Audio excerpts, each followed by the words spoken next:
আমরা দ্বিতীয় স্লোগান বলেছি, বাংলাদেশের ঢাকা সহ বিভিন্ন শহরে দোকানে দোকানে ঢুকে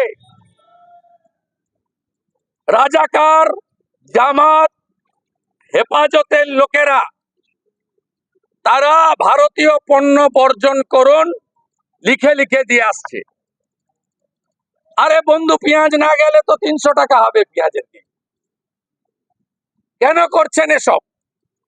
তৃতীয় অভিযোগ, সম্প্রতি যে আন্দোলন হয়েছে আমাদের ওটা নিয়ে বক্তব্য নিয়ে, বাইরের দেশের ইস্যু, সেই আন্দোলনে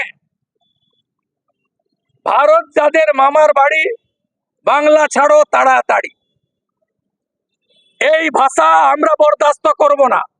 ভারত আমাদের মা, ভারত মাতার অপমান আমাদের অপমান। চতুর্থ, বিজেপি যখন ডিপ্লয়েড করে ওই দেশের সরকার, বিজেপির সামনে গিয়ে বলা হয় তোমরা মোদির সন্তান, সীমান্তে ফিরে যাও। দেশের প্রধানমন্ত্রীকে অপমান করার অধিকার কারোর নেই।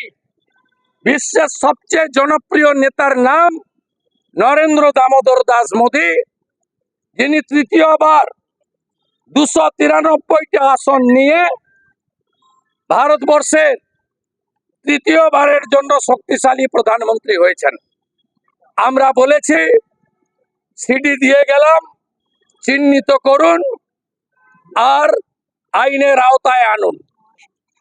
আমরা এই জিনিস বরদাস্ত করব না।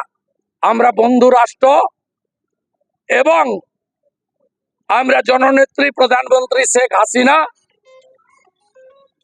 আমরা চাই ডেপুটি হাই কমিশনারের মাধ্যমে এই ধর্মীয় ভাবাবেগকে আঘাত দেওয়া, ভারত বিরোধী স্লোগান দেওয়া, ভারতের প্রধানমন্ত্রী নাম ধরে অসম্মান করা লোকদের চিহ্নিত করে আইনের আওতায় আনা হোক। আমি এবারে আপনাকে ল্যাপটপ দেখাচ্ছি।